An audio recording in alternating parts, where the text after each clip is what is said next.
Assalamualaikum warahmatullahi wabarakatuh. Apa kabar anak-anakku yang solih dan solihah?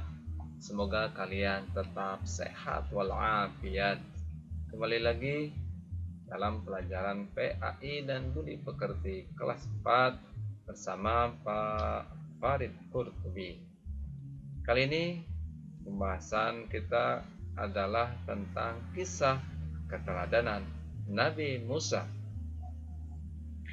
Baik, sebelum kita belajar, mari kita baca doa dulu bersama-sama.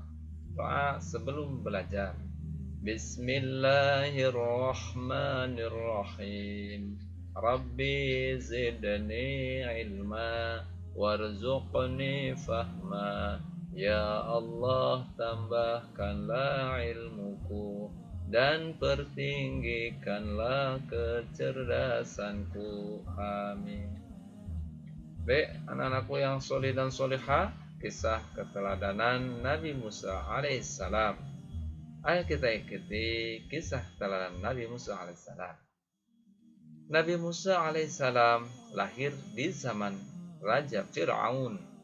Di masa itu, Fir'aun memerintahkan setiap bayi laki-laki yang lahir harus dibunuh karena pengaruh mimpinya.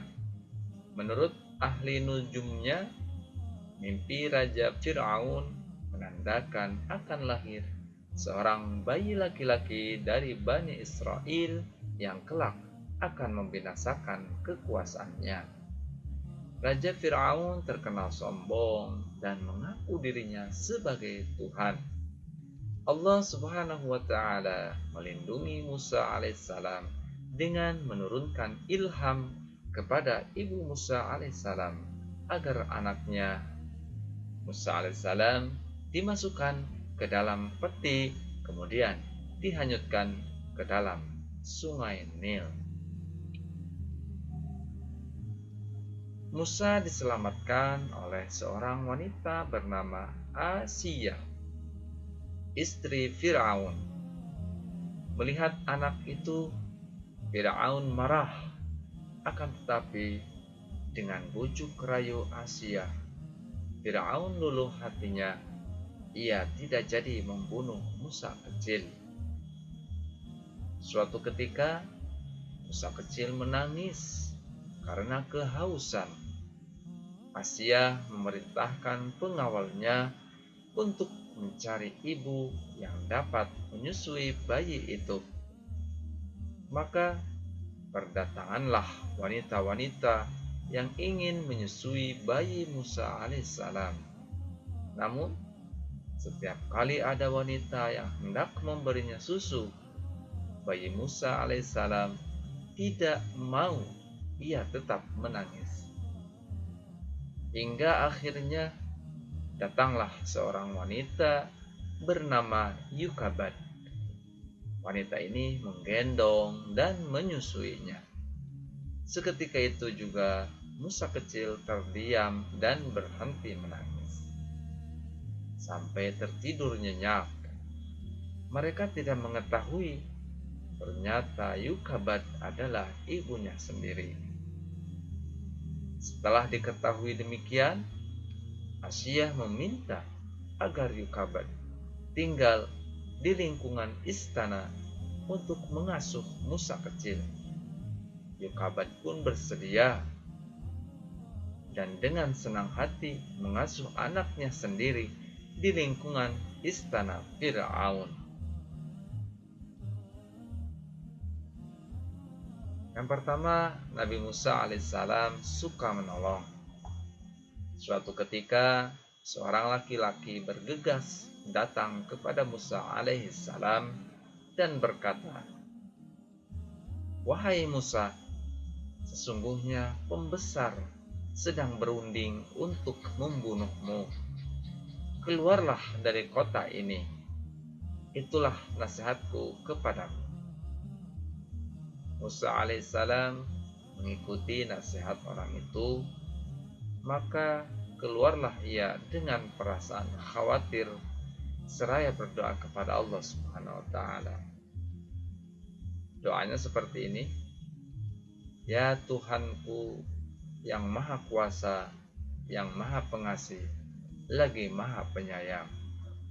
Bebaskanlah aku dari cengkraman kaum Fir'aun yang aniaya.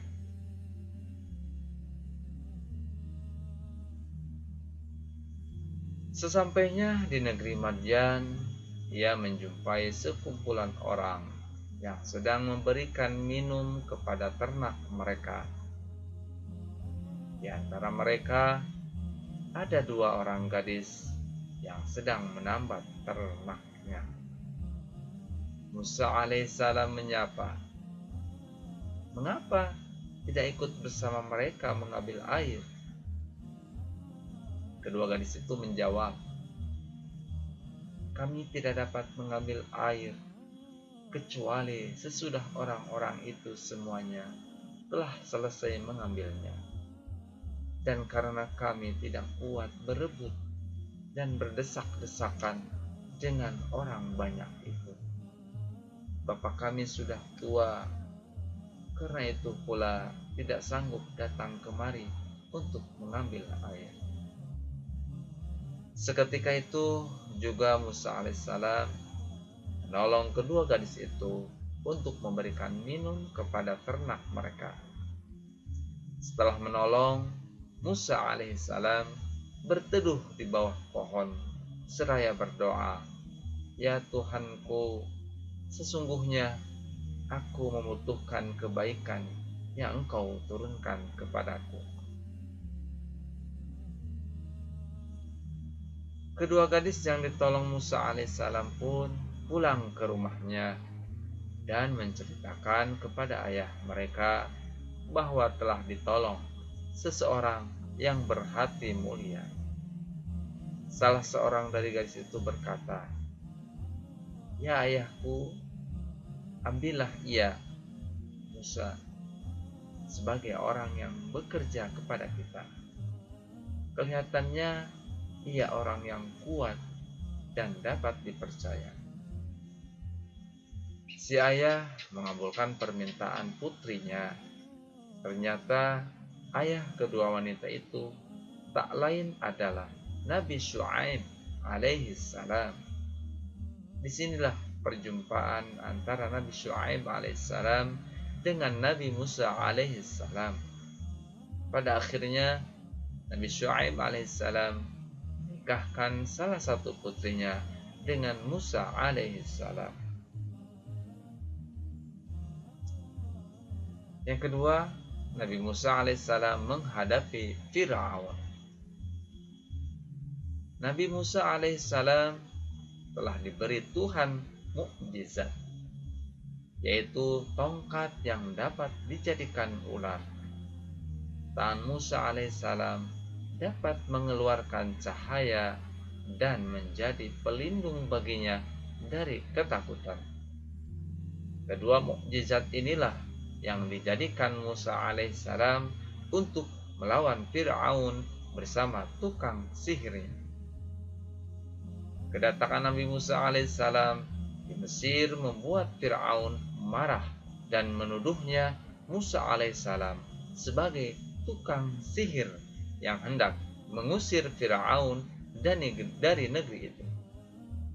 Musa alaihissalam telah mengingatkan Fir'aun, "Janganlah kamu membuat dusta, nanti kamu dibinasakan dan mendapat siksa Allah subhanahu wa ta'ala."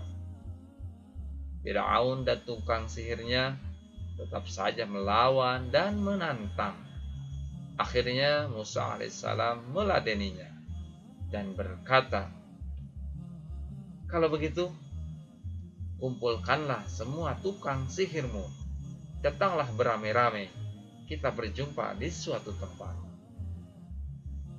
Di hari perjumpaan itu, tukang sihir Fir'aun berkata, "Ya Musa, lemparkanlah tongkatmu lebih dahulu, atau kami yang akan memulai lebih dahulu." Sahut Musa alaihissalam, "Kamulah lebih dahulu." Lalu tukang sihir Fir'aun melemparkan tali-tali dan tongkat-tongkatnya yang kemudian berubah menjadi ular menjalar mengelilingi Nabi Musa alaihissalam. Di saat demikian, Allah Subhanahu wa taala berfirman, A'udzu billahi minasy syaithanir rajim. Wa alqi ma fi yaminika talqaf ma sana'u. Innama sana'u kaidu sahir. Wa la yuflihu sahiru haitsu ata. Artinya, dan lemparkanlah apa yang ada di tangan kananmu. Niscaya ia akan menelan apa yang mereka perbuat. Sesungguhnya apa yang mereka perbuat itu adalah tipu daya tukang sihir belaka, dan tidak akan menang tukang sihir itu dari mana saja ia datangnya. Quran Surat Thaha ayat 69. Nabi Musa alaihissalam mengikuti perintah Allah Subhanahu wa taala. Kemudian ia melemparkan tongkatnya. Seketika itu jadilah ular besar merayap sambil memakan ular-ular tukang sihir Firaun. Kejadian ini membuat sebagian tukang sihir Firaun mengaku kalah dan bersujud kepada Tuhan sebagaimana firman Allah. A'udzu billahi minasy syaithanir rajim. Fa'ulqiyas saharatu sujjadan qalu amanna bi rabbi Harun wa Musa. Artinya, lalu tukang-tukang sihir itu tersungkur dengan bersujud. Seraya berkata, kami telah percaya kepada Tuhan Harun dan Musa. Quran Surat Thaha ayat 70. Karena melihat tukang sihirnya telah beriman kepada Nabi Musa alaihissalam, kemudian juga istrinya Siti Asya, maka Firaun bertambah marah dan ganas.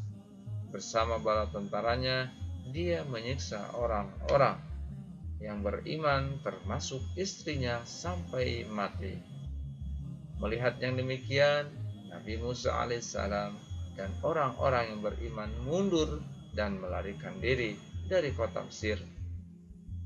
Firaun dan tentaranya terus mengejar Nabi Musa alaihissalam dan pengikutnya sampai ke dekat Laut Merah.